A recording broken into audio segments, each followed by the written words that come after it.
جب وہ ان کے ساتھ دوڑ دھوپ کی عمر کو پہنچا تو ابراہیم نے کہا کہ بیٹا، میں خواب میں دیکھتا ہوں کہ گویا تم کو ذبح کر رہا ہوں، تو تم سوچ لو کہ تمہارا کیا ارادہ ہے۔ انہوں نے کہا کہ ابا جان، جو آپ کو حکم ہوا ہے وہی کیجئے، اللہ نے چاہا تو آپ مجھے صابروں میں پائیے گا۔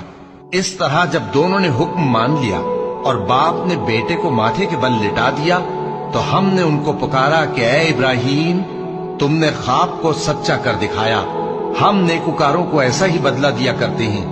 بلا شبہ یہ کھلی آزمائش تھی، اور ہم نے قربانی کے ایک بڑے جانور سے ان کا یعنی اسماعیل کا فدیہ دیا، اور پیچھے آنے والوں میں ہم نے ابراہیم کا ذکر خیر باقی رکھا کہ ابراہیم پر سلام ہو، نیکوکاروں کو ہم ایسا ہی بدلہ دیا کرتے ہیں۔